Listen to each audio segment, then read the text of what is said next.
Hello everyone, welcome to our Truth Be Told YouTube channel with your hosts Rick Howard and Mike Maney. Good day, everyone out there in viewership land. In this age of the internet, you just throw things out into cyberspace and hope someone watches it on the other end. But welcome to our YouTube Truth Be Told effort that Mike Maney and myself have going on. We're up to session number 36, and today is August the 25th, isn't it? August the 25th, 2021. And do you know, Brother Rick, that we have 38 subscribers? We're up to 38. Up to 38. Wow. Maybe we should start charging people to subscribe. We might make enough for a cup of coffee or a donut or something. I hadn't seen that. Boy, that makes me feel good. Yeah. I've, the study handouts that I send out, I think last few times ago, I mentioned our YouTube page again. Yeah. And I've encouraged people to let other people know about it. Send them the link and everything. Yeah, I think that may have sparked some of them, because I think when you did that, we were at 34 maybe. Oh, okay. I think so. So I get credit for adding 4 new people, huh? Yeah, I think so. I think we'll spot you those 4. In spite of what they hear when they watch, they still subscribe. I know, it's amazing. Yeah. But we've enjoyed these 36 sessions that we've done so far, and we're still in the first part of the book of Exodus. And being that it's toward the end of August, even here in the Central Valley of California, the weather has cooled off a little bit. Although we're supposed to get back close to 100 over the weekend. But today's only going to get like in the low 80s. Yeah. Which is pretty cool for still being in August. But you said you're getting some rain and cool weather and clearing out the smoke up there. So you're usually probably at least a month or 2 ahead of us as far as getting into fall and winter. Yeah, we're sitting at, my computer says 70 right now. Oh, okay. Yeah, so that's very pleasant. 75 or 6 right now. Yeah. So we're not too far apart. Yeah. Yeah. Loving it. You're able to actually fill your lungs with some fresh air, huh? Yeah. Yeah. Can it take it? Yeah. I mean, this has really been another smoky summer here. Yeah. Lots of fires. Yeah. Yeah. Of course, there's a lot of fires in Washington too. And so the currents of the wind bring it over your way, doesn't it? Is that where a lot of the smoke's coming from? Is Washington? No, Washington D.C. I meant. Oh, you were trying to make a joke.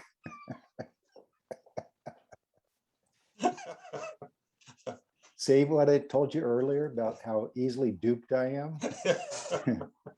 Well, if I had said Washington D.C., you'd have got it. It isn't fair that the state of Washington is so right close to you. And I have been reading about fires up there. So that was an easy one to get over on me. That was, yes. Yeah. Anyway, what I'd like for us to do today, Mike, if you don't mind, is to start out in a passage where we're going through Genesis and Exodus. We're looking for applications of Christ. Every once in a while, I read over all those New Testament verses that the early writers and speakers, how often they referred to passages in the Old Testament and would launch off into a great message about Christ. That was the only Bible they had. And they would reach back into these prophets and into Moses and in the Psalms and grab their text and preach Christ. It wasn't just Philip, with the Ethiopian eunuch and some easy passage about Christ in Isaiah 53. Philip took that passage and preached unto him Christ. it could have been a number of passages in the Old Testament. And we're realizing that the whole Bible is about Christ. Mhm. God inspired a book to be written that has his son as the lead character, and everyone else are supporting actors and actresses, Yeah. but the limelight is on him. Mhm. Yeah. And even back here in the early part of Exodus, we're finding lots of references that can be applied to him, principles that deal with him and his life and his people. And we're getting Moses back down into Egypt to deliver them. Mhm. And of course, Moses is a wonderful type of Christ. But all of these types of Christ, as far as Bible characters go, they have their limits, don't they? Yeah. Um, um, for instance, with Moses, he was raised in luxury, Mhm. and of course, Christ wasn't. Yeah. Moses, of course, he was never a slave, so that caused the people to not readily accept him. Mhm. One of the reasons why they resisted Moses is that he had never really been able to identify with their suffering. But he did the last 40 years. But his first 40 years, Yeah. he couldn't identify with their suffering. The Mhm. middle 40 years, the way they looked at him is that he ran off when they needed him. And so if he really was supposed to, he said, Stephen says in Acts 7 that Moses supposed that they should have known Mhm. he'd be the one. Well, if he really was the one, why'd he run off Yeah. and leave them in slavery? Yeah. So there were some legitimate reasons why those Israelites down in Egypt resisted Moses. He just shows up, Mhm. says, okay, the Lord sent me to deliver you. And they're thinking, well, my mother and father for the last 40 years been slaves every day, and now Yeah. they're dead. Yeah. So where have you been for 40 years? Yeah. Yeah. Why did you let us go through another 40 years? Yeah. If you were really the one, why'd you turn tail and run? Mhm. Go hide out for 40 years? Yeah. You can understand that kind of thinking. Yeah. Yeah. And then he resisted God's call in his life. We'll talk about that some. But I want to start out today, it's backtracking just a little bit, maybe talk about some current events that we're going through right now in the world, in our country. In chapter 2 of Exodus, in verse 23 and 24,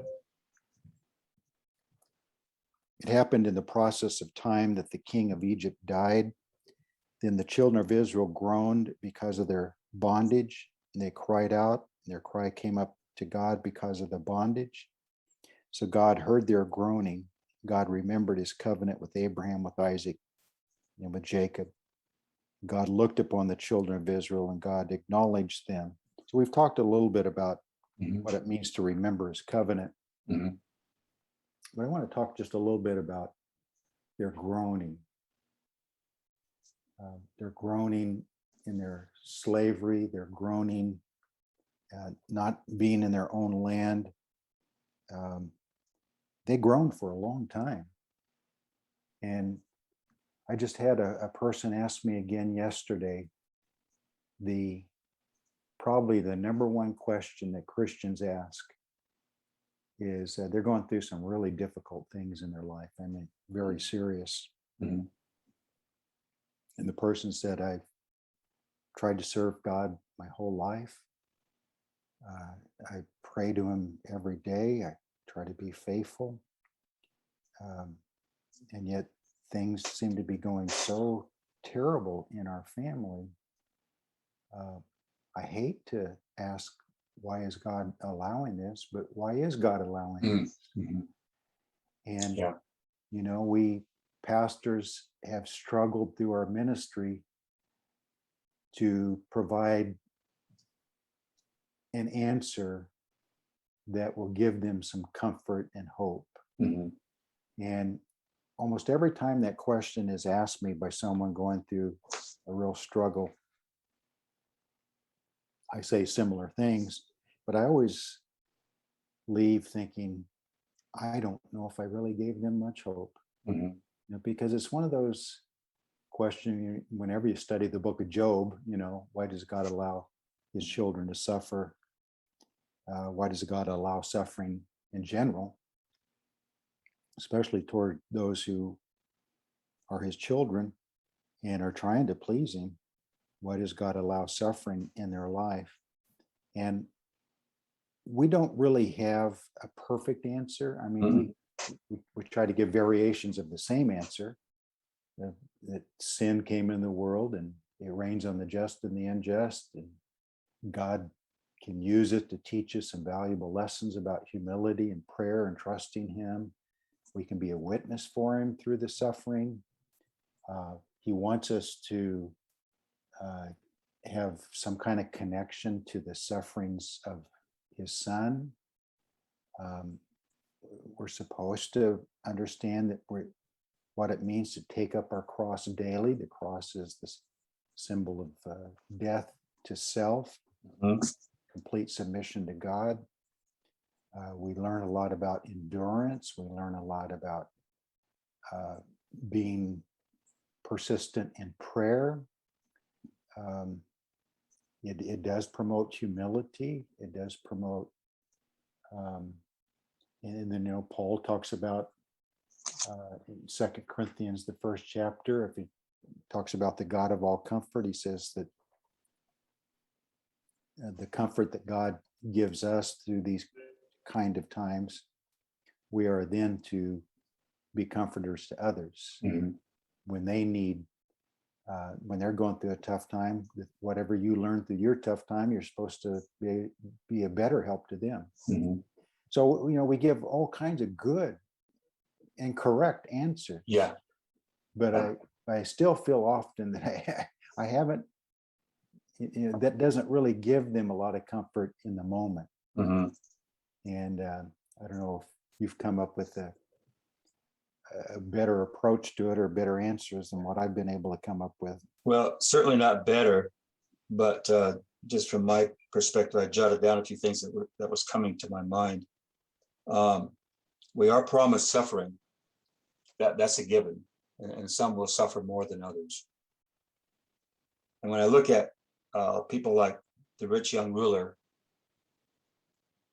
who had to make a decision whether he loved God more than his stuff, he had to decide that, because he knew that if he sold everything and followed Jesus, that would have thrown him into poverty and insecurity, and that he wasn't willing to live with. And so there was his test. Do you love me? And the question was put to Peter, do you love me more than these? Mm-hmm. So it all boils down to how much do you love me? Because I'm going to throw a test at you, and it'll tell us how much you love me. And throughout his ministry, he kept saying, anyone that loves father, mother, or brother, sister, husband, or wife, or whatever, more than me is not worthy of me. So I look at them as tests to see what Jesus is looking for. Is do we value what he will give us more than anything else? And you're right, when they're going through it, they don't look at it that way. Mm-hmm. They have to be able to look at it through the rearview mirror and then see where they land. There's a Filipino missionary. I think I told you this, that they were having a baptism, I think, or some kind of a church event alongside a river. And his name is Armando Montero. Mm. And I don't know how many children they have, but I think it was their youngest, their 20-year-old drowned that afternoon in the river. So that's their suffering. That's something that God put them through. Mm-hmm. And I would have to say that he's not putting them through it to disqualify them or to throw them off balance, but as a test to see just will they trust him through this? Mm-hmm. So everyone's challenge varies, but at the bottom of it, God knows that whatever he's throwing in his estimation isn't something that will necessarily throw us out. Will not be tested above that which we are able to endure it. So the ability is there, so whether or not we choose to follow through with it. But God knows that our ability to overcome it is definitely there. It's whether we actually follow through with that or not. So that's just in general, just everyone's going to suffer at some point. It could be health, you name it. There's a lot of different ways that God could bring that test where we have to determine, do we love God more than this situation? So yeah, when they're in the middle of it, they can't see it like that. They're asking those questions, why us? Yeah. And God's constantly trying to deepen us, isn't he? And the character qualities of Christ, the fruit of the Spirit, that God wants to develop in us more, can only be developed more through testing. And you really don't know if you have those qualities unless it can stand up to a test. How do you know? How do you know? How do you know you really love him more than anything? How do you know your faith is getting stronger? How do you know kindness and compassion and those kind of qualities? Sometimes God allows us to go through those kind of things because maybe we have a harsh attitude toward others. And so he wants to soften us up. So we can be more compassionate and caring. And then it's important, isn't it, to distinguish between, is God causing it or is God simply allowing it? And I often warn people, be careful about assuming that God is causing this in your life, even if it's for a good purpose. Because when things go bad, then you start blaming God. Why did God cause this? It's a little easier to deal with if you realize, well, God may have allowed it. He didn't stop it. He could have stopped it, but he allowed it and he worked in it to produce something good.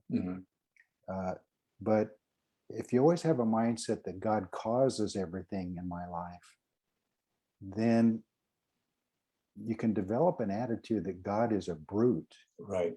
And that he's mean, and that how can he say he loves his children when he causes these things? And then you build up resentment, and you also don't take ownership of bad decisions and the fallout of bad decisions. Yes. So if you think that God causes everything, you are relieving yourself of any blame, aren't you? You start blaming God for it all. So I'm just wondering how much of all of this, those people that were groaning in Egypt were asking those same kind of questions. And they knew they were God's people. They knew they were descendants of Abraham, Isaac, and Jacob. They knew that God had given their fathers precious promises, and entered into covenants with them and everything. Yet here they were slaves. And how do you tell the Egyptians, who were idolatrous, our God is the true God? And those Egyptians just look at him and say, you're crazy. Who's in charge here? Who's the master and who's the slave? If your God is so strong. And so that was one of the main purposes of the plagues, wasn't it? God was getting ready to show both the Egyptians and the Israelites who was really in charge. Another thing is that Israel had no control over the fact that God was really sticking to his own timeline. And so it came out later that God said the iniquity of the Amorites is now full. So So he's waiting for something to increase in the Holy Land while they're suffering. Yeah, that's true. But other conditions had to be fulfilled too in his scheme of things. So Yeah, he sees the whole picture. he sees the whole picture. Yeah, and they saw a limited view. Yeah, yeah, And if things remained well for them in the land of Goshen, and they were in good relationships with the Egyptians and Pharaoh, and they had plenty Yeah. of food and everything, yeah, why would they want to go back? yeah, right.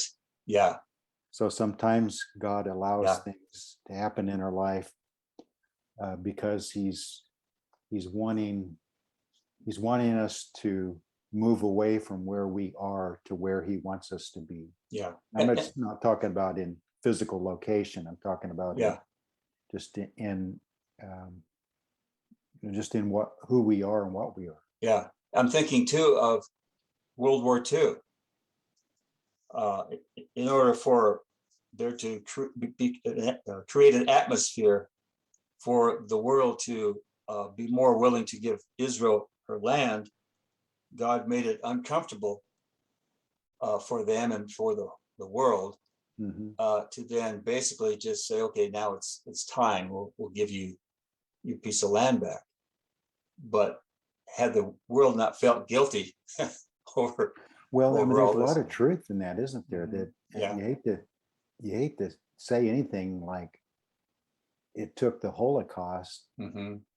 to produce May of 1948. Yeah, yeah, So, and that's an extreme example of how God was able to bring something good out of something so evil. yeah, Um, yeah, and this kind of thinking has been a lot on my mind the last few years because of what we believe about the church going through the Great Tribulation Mhm. and how that American Christians are no doubt not even Right. barely ready No. for what might be involved. Mhm. We live in such luxury and comfort and ease. Yeah, I'm sitting here in an air-conditioned room, ceiling fan yeah, going on over my head, comfortable chair, yeah, nice computer. yeah. Just Not to mention the company you're keeping. and but I'm thinking, I read reports every day now about Yeah, the Christian missionaries, the Christian workers, the Afghan and native people who have turned to Christianity are being targeted, or Yeah. they're groups trying to get them out before they're murdered. Mhm.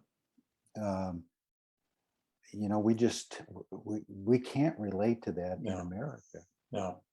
And right now we're feeling pretty oppressed by our Yeah. own government Yeah, and things that are going on in the world. But as I like to remind Liberty here, the normal course of Christian history is a martyr church, Mhm. not a comfortable church. Yeah, yeah, And we've been living the opposite of that in America for a few hundred years. And yet the Bible teaches that before Christ comes back, that the church will return to being a martyr church, Mhm.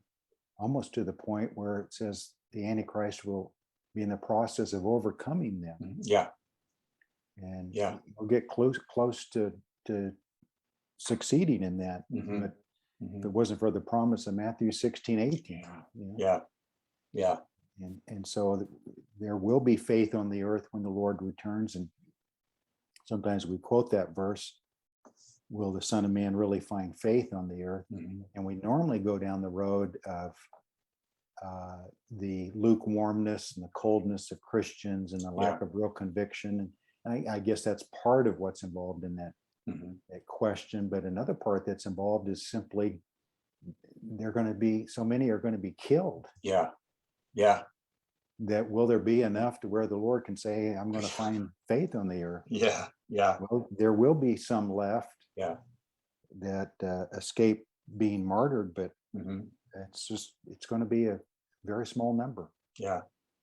Yeah, we're going to discover in this country that our biggest problem isn't getting our Starbucks at the right temperature that we wanted.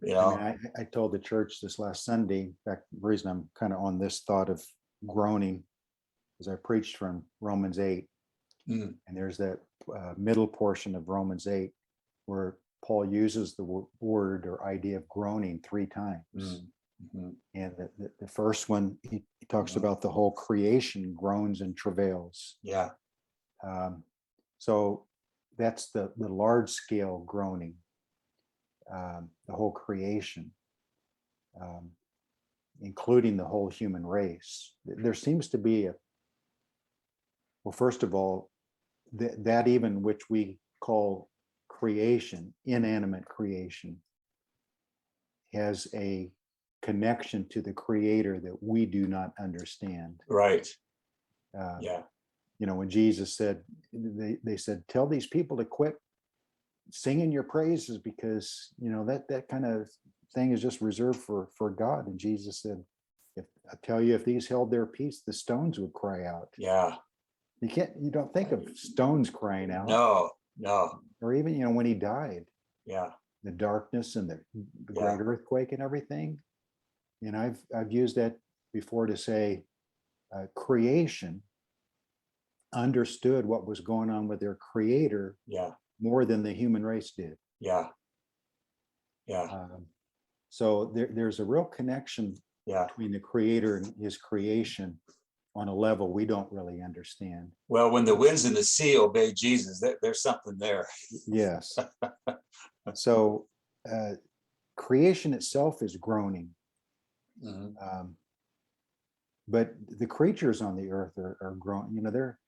I told Liberty Sunday, this whole last week and a half with this Afghanistan debacle. I mean, it's just not just tragic. We've never seen anything quite No, as mishandled, as blowing up in our face, Mhm. as it almost seems like it was planned. It's so totally yeah, messed up. yeah, But it seems like the world is giving a collective groan right now. mhm, How could this happen yeah, to the greatest power on earth against a group of terrorists? mhm, They could overrun that country so quickly, mhm, and that we would have to leave so quickly, at least to the degree. yeah, Now we're reading the reports of how many helicopters and planes and SUVs and weapons yeah, were left behind. Someone said yesterday, I heard that they have more, the Taliban now has more military helicopters at their disposal than 85% of the nations on earth mhm, overnight. You say, well, they need to learn how to fly them and everything. In the Muslim world, there are plenty of well-trained people yeah, go in there and train them or do Yeah. it themselves. yeah, And so many weapons they have it there. Suddenly they are one of the best armed, well-armed armies in the world with Just like our that. weapons. yeah, Our weapons. yeah, It's just so bizarre, isn't it? It It's is. almost like I said this regarding COVID, but now I say it regarding Afghanistan. It really does feel like we're in Twilight Zone right now. yeah, yeah, yeah, The whole world gave a collective groan over COVID, yeah, and yet, as I explained to Liberty Sunday, it's kind of like I've seen through the years as a pastor when maybe someone has a major heart attack and has to go through heart surgery or something, mhm, and then the long recovery. Well, they do it, and they really focus on it, and they do everything right, and they mhm, do all the rehab, and they eat right, and they exercise, do all of it. But I've seen so many times, if it happens to them a second time, mhm, they just don't have. They know what they're going to face. yeah, yeah, And so they just they lose hope almost. Yeah. They give up. yeah, And Yeah. I kind of see that with this second round, this new variant of COVID. It's like Mm, the news first start coming out and they start talking about you need another vaccine and you need nations need to shut down again, everything. mhm. Yeah, It's like the world gave a collective groan. yeah, Creation is groaning and travailing in Yeah. childbirth, yeah. waiting to be delivered from all of this. Um, You just know, so many. you mentioned due to this blunder, Vicky and I were watching this World War II series called World War II in Color. So they went back and colorized a lot of their footage. And in this first episode, the Germans had come up with this military tactic called a blitzkrieg. I know you've heard of it. Mhm.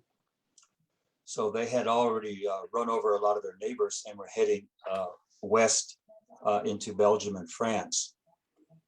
And all of their tanks and cannons, jeeps were on this one road and had stopped, like there was a traffic jam. Okay. Well, they were waiting for certain things to, kind of catch up, okay, as it were, before they could, roll across through France. Well, it was either the French or the English had flown over and had seen down below all this whole road looked like a, backed up LA freeway type, just all of this equipment down there, okay, all this, and reported it back. But when it reached England, I guess it was, they dismissed it, like, that wasn't true or whatever. They didn't take it serious.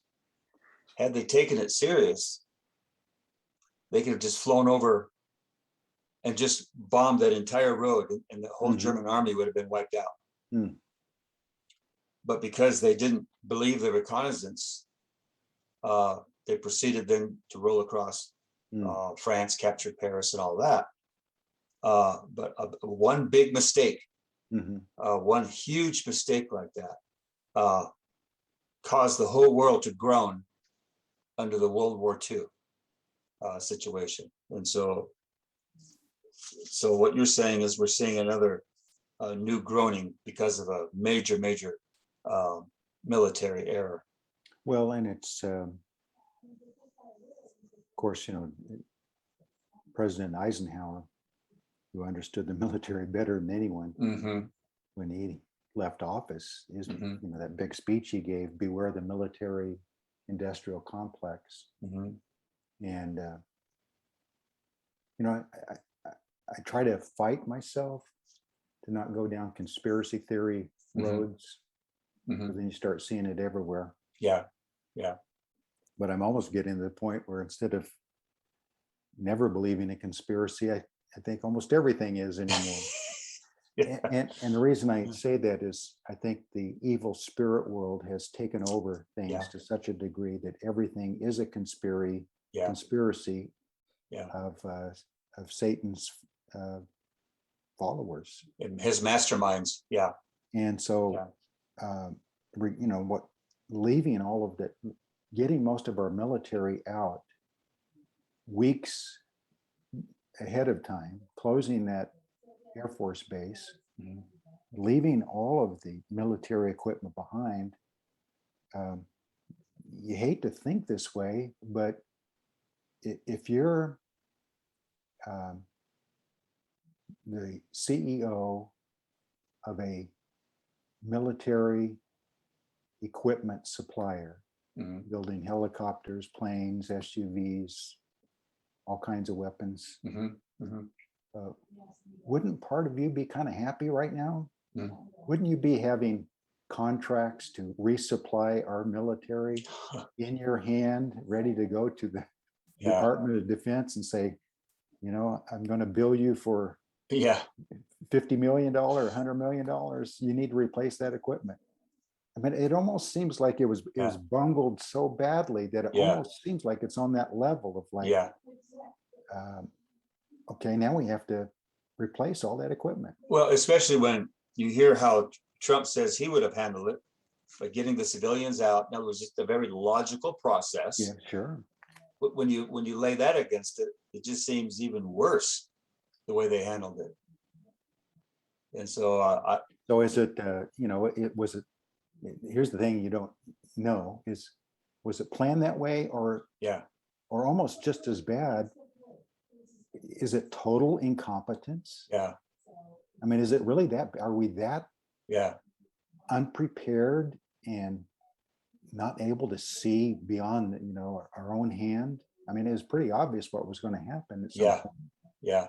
It's hard to believe. So either one Yeah. is pretty bad. So this idea of the whole creation is groaning. Mhm. Certainly will happen during the Great Tribulation, Yeah, but it's happening to a degree right now. yeah, And then those of us who are conservative in our politics and Mhm. really hold to the free market idea and capitalism, and Yeah. that it's the best system to hold hands with Christian principles. Mhm. Yeah, And yet, because all of the attention is on Afghanistan, our Congress is pushing through these gigantic $1 trillion plus socialism spending plans. yeah, Every socialism plan they can think of is Yeah. included in these. And they know Yeah. most people's attention will be on what's going on in Afghanistan. Mhm. And so this can be passed, almost unnoticed. Yeah, And yet it's Yeah. so anti-American principles Mhm. that most of these huge spending bills, a couple of them just passed this week.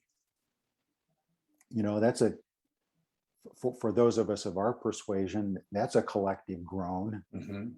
So I'm thinking of all these things that cause groaning Yeah. in our life. Yeah, And then Paul goes on, of course, in Romans 8, then to narrow it down. First, it starts with the whole creation groans.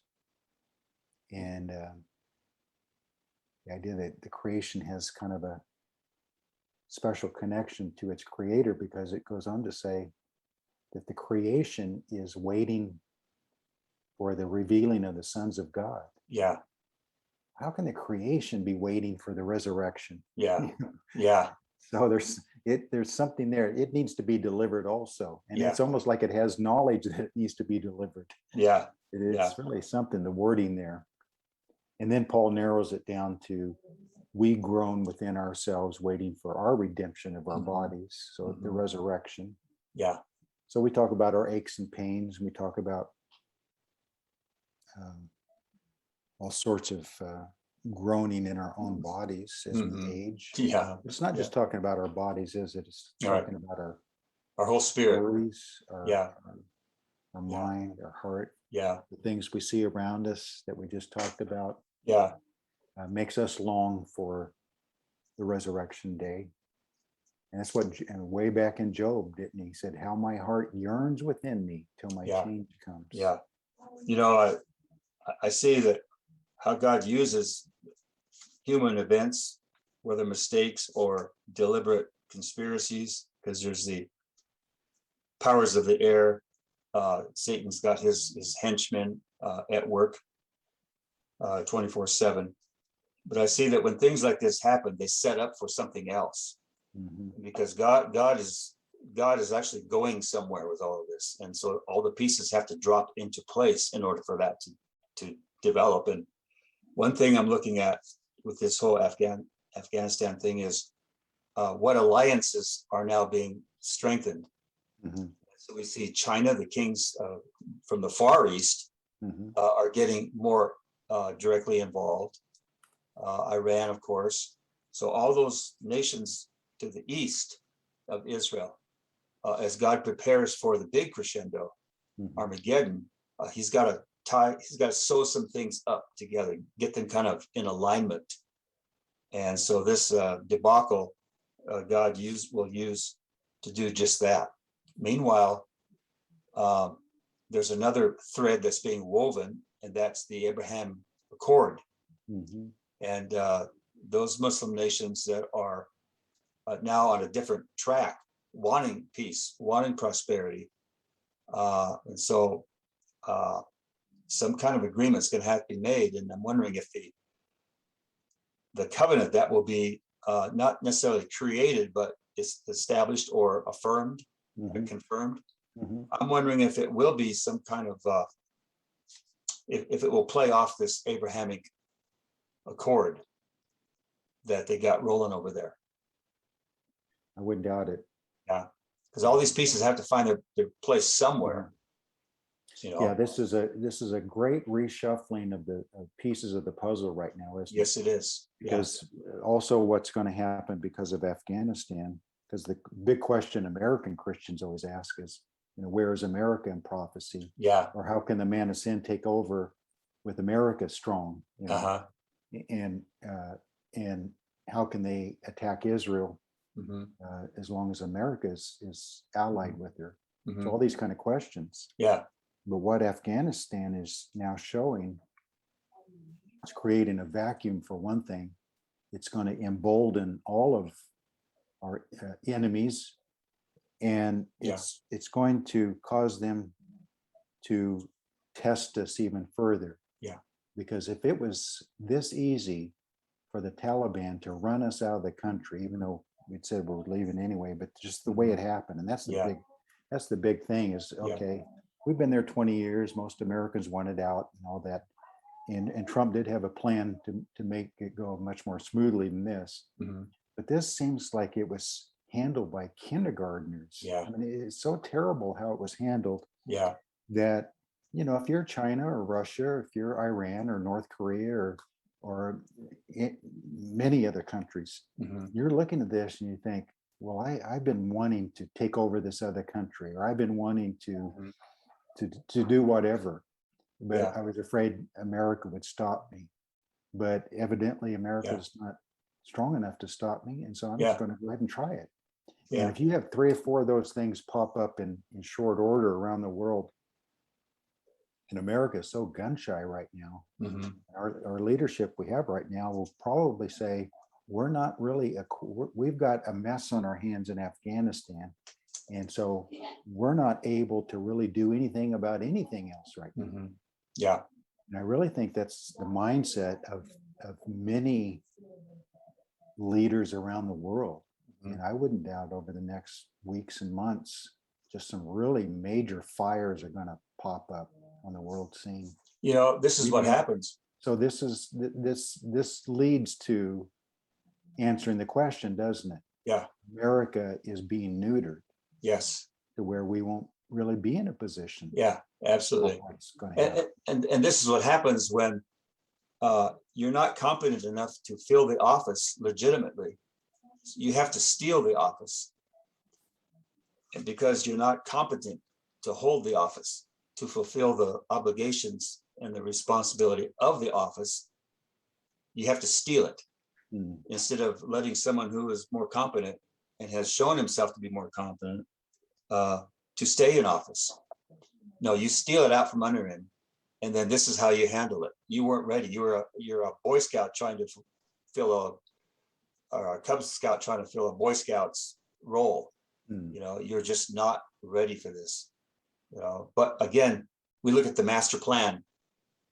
The God who has his hand over all of it. We have to look at it that way, or we'll go crazy. Well, in order for the man of sin, if this leads to it or not, the underlying principles are there, that in order for the man of sin to really be in a position to take over, has to be in a condition of chaos around the world. And Satan will use it for his man to come in, but God also is allowing chaos to take place for his own purposes. Yeah.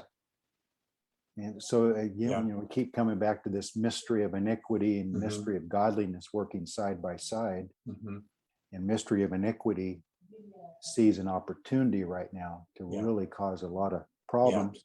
But the mystery of godliness is going to use that same chaos to line things up. To start that time clock of the final 7 years.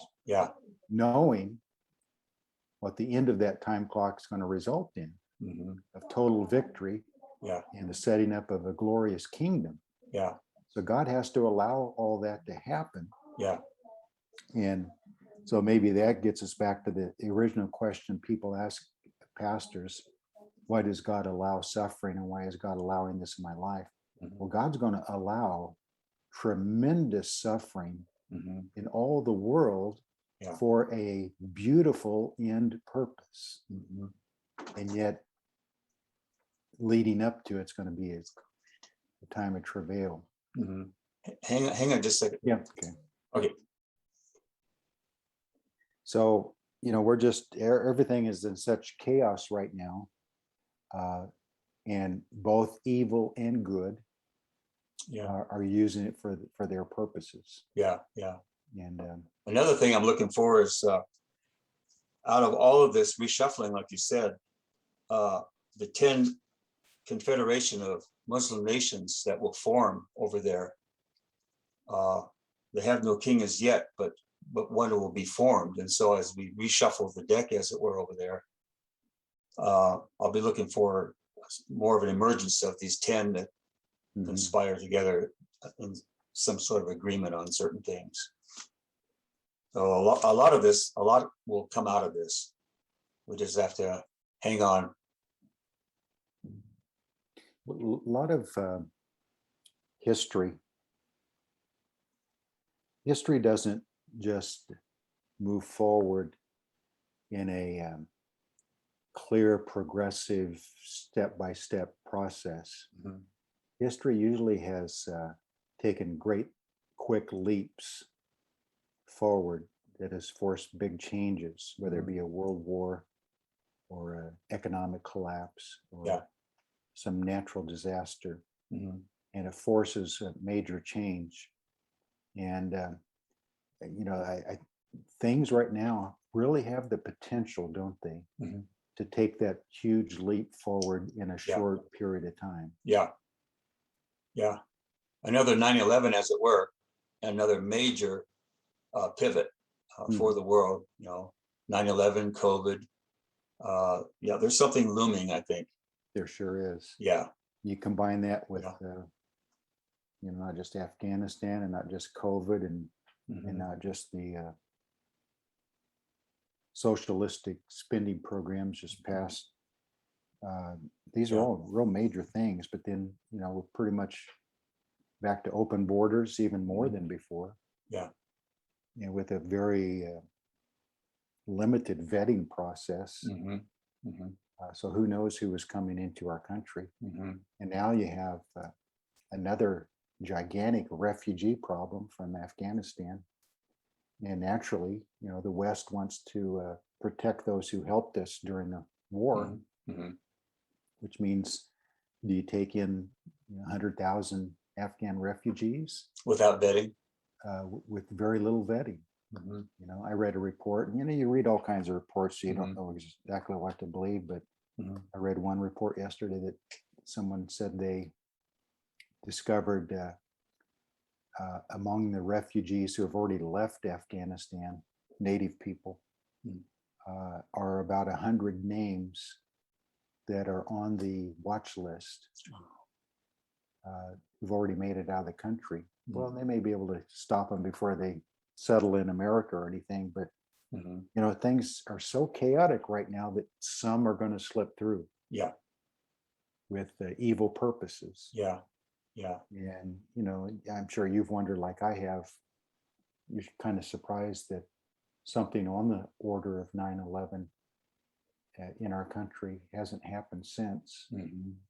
But it's probably just a matter of time. It is. It's a matter of time. Yeah. So, you have something major, maybe half a dozen different places around the country, kind of coordinated or something. Yeah. It just plunged America back into, Yeah. a collapse almost. Another thing that crossed my mind was where are their Muslim brothers opening their arms and their borders for these Afghan refugees? Why is it left up to us to, take care of all these Afghan people? Their brothers all around them, Muslim brothers, aren't opening their borders and their arms, saying, "Come, we'll take care of you." No, Yeah. it's the West that normally takes Mhm. a lot of men. Yeah. So, and then there's a third groan there in Romans 8 Mhm. we haven't discussed yet. So God keeps narrowing the focus. First, He does, all yeah. creation, Yeah, and then us in our bodies groaning for the resurrection.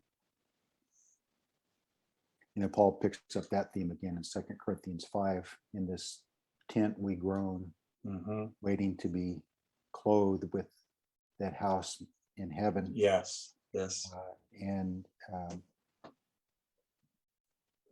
but the third one in Romans 8 is the one that's, I think, going to come into play.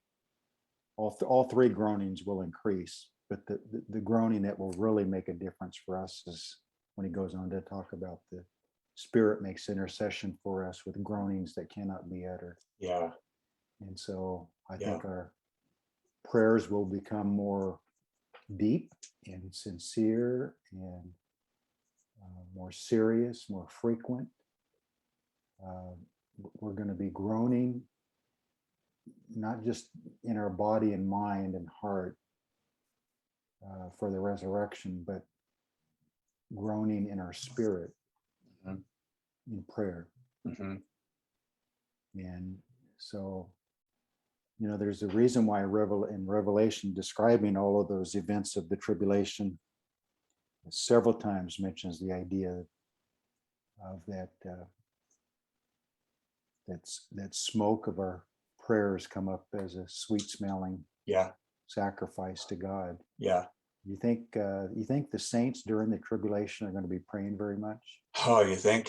You think we're going to be going on picnics, or you think we're going to be having prayer meetings? No, no. Yeah. We're not worrying about if our team makes it to the playoffs. All that's going to change. None of that's going to matter, is it? No. And when we look at this whole thing in the Old Testament, how Israel groaned, he got them to the point of really deeply groaning. And I'm sure they were groaning all along, but it reached a certain point of groaning. That's when the deliverer came and God put his foot down on all these false gods and this whole corrupt Egypt and just smashed them. Okay, so when we reach our point of groaning, like they did, under the heavy hand of Egypt, as it were, and its system and its false religion and all that's going on around us, it'll be the same template, same model. We'll reach our epic point of groaning, deep groaning, and then that's when our deliverer comes and smashes Egypt again, smashes That's a the good world. insight, Mike. Yeah. Yeah. How long were they groaning? A long time. A long time.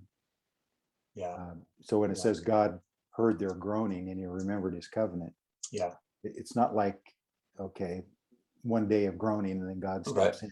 Yeah. How many years of groaning? Yeah. Generations. Did Yeah. it take? Yeah. And Yeah. the generation that groaned their whole life under slavery and died Yeah. may have wondered many times, why isn't God hearing our prayers? Yeah. Why isn't God helping our suffering? So the New Testament counterpart is, how long, O Lord? Yes, how long? Yeah. Until you avenge our blood. Yeah. Just a little while longer, A little while until longer. your fellow brethren Yeah. give their lives. Yeah. Yeah. Yeah. So God was after his man, Yeah. Moses. Yeah. And Yeah. the people had to groan for a while, but God finally got his man. And God has a man ready, as you said, to deliver his people. Yeah. After the tribulation. Yeah. It's If we gonna be- carry this out just a little further, so then the redemption took place under Moses, and it wasn't long that some began to complain and grumble and not appreciate what had happened. Yeah. So we get into the millennium. It's all happened. Our deliverer has come. Jesus come, sets up this wonderful kingdom, our promised land. Here it is. And during the course of those 1,000 years, some people aren't going to appreciate it. And just like he had to, kill those people who didn't appreciate it, they didn't deserve going into the promised land. Well, it was 40 years. And so at the end of that next segment, that 1,000 years, they didn't appreciate it. So he's just going to wipe them out too. He just keeps filtering humanity down till he He gets does, doesn't he? the final cream of the crop that really love him and want to be there. and they loved him more than mother or father or brother or sister or lands or anything else. He finally got that group.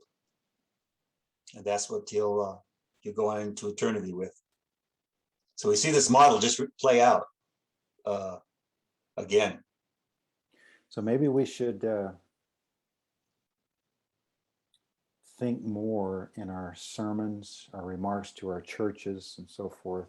Mhm. People hearing this or watching this video who have opportunity to share the word of God with a lot of different churches. Mhm. Maybe we should purposely start focusing more on this idea that we hate to tell you this, people, Mhm. but whatever you're going through right now, the groaning needs to increase. Mhm. We Yeah, have it pretty nice so far, yeah. and the groaning needs to reach a point Mhm. where God hears our groaning Yeah, yeah, and he remembers his covenant. yeah, yeah. And their groaning increased. It became more frequent, more serious. And I think that's what the Bible describes as our future. Mhm. But as we increase that message to our people, because it is the truth and it needs to be told to them, Mhm. we also need to mix in that message. But God's grace will increase with the increased groaning, Mhm. that it will drive us to a closer walk with him. It will Mhm. drive us to more love for each other. It will Yeah. drive us more into his word. Mhm. So good things will come as the groaning increases. I think another point we could maybe emphasize is right before the Yom Kippur, that month before Yom Kippur, it was a month of repentance. Mm. And there was shofars were blown. It was to call the nation to repentance. And so I think that in addition to the idea of suffering, it's a time to reflect and really get close to God. Like you said, we put other things that aren't as important on the back burner and focus more on where are we in our walk with Christ. So if my people who are called by my name, Mm-hmm. right? So I think maybe it's our turn now to, under the groaning, really, look in the mirror and see, where am I with the Lord, in my walk. Mm-hmm. And even, Paul, there in Romans 8, talking about those three different groans, Mm-hmm. started it off by saying, for I consider that the sufferings of this present time Right. is not Yeah. worthy to be compared. Yeah. Um, Yeah. so, he says over in 2 Corinthians, 5 times I received 39 stripes. Mm-hmm. Mm-hmm. I told the Liberty Church Sunday, in modern American Christianity, if we got arrested and tied to a post and our shirt stripped off our back, Yeah. and they gave us 5 lashes with a Mhm. cat of 9 tails, Mm-hmm. we'd spend the rest of our life telling that story, how much we suffered for Christ. Yes. I Right. cannot imagine 39, and the people that delivered those blows Mm-hmm. were big and strong. They had done Yeah. it a lot. They knew exactly how to Yeah. flick their wrist Yeah. to cause that to dig in and tear out Yeah. a hunk of skin. Yeah. And Yeah. for that to be 39 times, Mm-hmm. if that happened to you once in your life, you think you're like the greatest martyr ever. What did his back look like after going through that 5 times? I just did the math. That's 195 lashes on his back. Can you imagine what his back looked like? The Mm-hmm. scars. Yeah. His whole back was just one mass of scars. Well, that's what he said. I bear in my body the marks of the Lord Jesus. Yes, he did. Yeah. Yeah. He wasn't kidding. He knew every lash. Yeah. He had Luke the doctor, but he didn't. Either the Lord didn't allow it, or he chose not to allow it, or something. Mm-hmm. But he had no miraculous healings after Right. those Right. whippings. Yeah. So for days on end, Yeah. he had open wounds. He extreme pain Mm-hmm. for days and weeks afterwards. Um, and I think, besides all the others, being stoned and everything, shipwrecks and all that, Mhm. and I wonder if that's one reason why the Lord took him up into the third heaven and he got to see things not lawful to be uttered, is Yeah. that he needed something to get him through all that suffering. To keep him going. And I Yeah. wonder if that's what he was thinking about, of what he saw that was not lawful to be uttered when he said, the sufferings of this present time are not worthy to be compared Mhm. with the Mhm. glory that shall be revealed in us. Yeah. Yeah. He had seen it. Yeah. He'd seen it, and that carried him through. And then yet this was the same man that his longing desire was to know the power of his sufferings, Fellowship of his fellowship of his being, sufferings. being made conformable to his death. Yeah. Oh, What are you asking for, Paul? oh, Well, you're in trouble when your original calling, when the Lord told Ananias, I'm going to show him how much he must suffer for my name's sake. right. Oh, my word. Yeah. Yeah. And This the Lord is showed this him is the all job right. description. Okay, are you in? You know?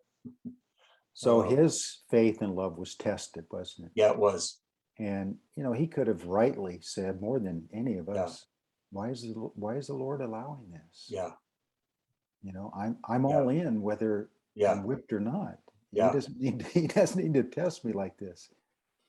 So, Wow. whatever the future holds for God's people, it's going to be a severe test, because Mhm. we only think we've been severely tested, Yeah. but it's going to be on a level that American Christians have not seen it. Yeah. Yeah. And I've been told, I don't know firsthand, but I've been told this, maybe to close out our session. We'll have Moses in Egypt next session. Okay.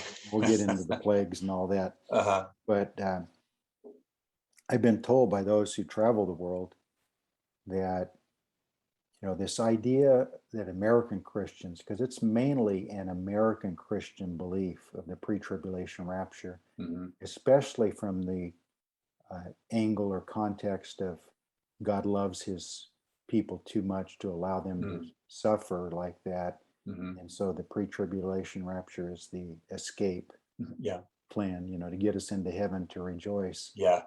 not have to suffer. Right. That most Christians in other countries, especially third world countries, do not hold to, just do not accept that at all, because all they know is suffering. Yeah. And to them, it's just a normal fact of life. Yeah. And the thought of Christians going through the tribulation just seems kind of natural to them. Mhm. Yeah. So it's more of a Western, especially American, way of looking at the rapture. Well, we've gotten so used to cushy that suffering just doesn't enter into our mindset. We want to just hang on to that cushy all the way into the rapture. Yeah, as the idea that we are in heaven rejoicing in a marriage ceremony, while his elect nation Israel and the tribulation saints are on the earth being slaughtered. Yeah. To me, that just doesn't It, gel. it doesn't. No. So I hope that if any of our viewers are of the pre-trib conviction, that we just hope that you just reconsider, look at some scriptures that talk about the whole tribulation and God's plan, especially those of us who count the Anabaptists as our brethren, and that God allowed them to go through their horrific 1200 years of the Dark Ages. Ask themselves, why would then he spare us at the end of the age? Why would he spare us? What would make us any more deserving to escape such things as our brethren could not? So maybe we'll leave people with that. yeah, even though our flesh draws back from the idea of suffering, Mhm. um, we just also need to always include that it may well be that one of the greatest displays of God's grace ever, Mhm. to where the saints who are suffering and martyred during that time will be able to say, like the early apostles, that we count it joy to Mhm. suffer for his name's sake. Yeah. Yeah. I think the grace will be that strong. Mhm. So looking at it ahead of time, we draw back. But Yeah. during the time, the grace of God will be poured out on his saints. Yeah. Yeah. And even in a marriage relationship, when you go through things together, it strengthens your relationship. You've endured things you've gone through together, and so it just brings you together. And so the more we go through things, groaning and suffering, and identify with what Jesus did for us as his espoused bride, we share in these some common sufferings. Mhm. Not identical, of course, but Paul realized that was the road that he was called to travel, so he welcomed it because it brought him closer to Christ. The cushiness doesn't necessarily bring you closer to Christ, No, it doesn't. but when you stand up for your faith and you stand up and say, I love Jesus no matter what, that brings you closer.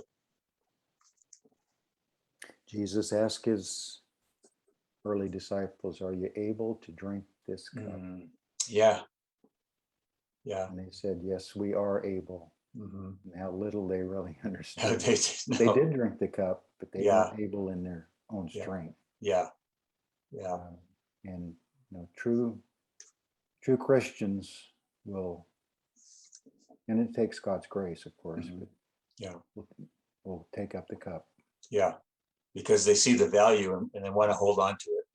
And it comes back, I know we're just kind of rambling now, need to close out, but I was thinking when Peter drew his sword to cut off Malchus's ear, and the Lord said, put away your sword. Mhm.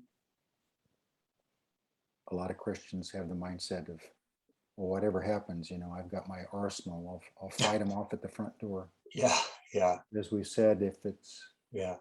if they're coming after you because of your faith, we need to really think Mhm. through the difference between being an American citizen and being Right. a Christian. Yeah. And a true Christian, depending on the circumstances, but Mhm. will take up the cup Mhm. instead of drawing the sword. Yeah. And we need to have the wisdom to know when to do each one. Yeah, exactly. Yeah, I hear you. Wow, this has been really good. So, well, sorry, I keep going off on these tangents. well, no, I hope our going through- readers appreciate our tangents because I think they have some meat on them, actually.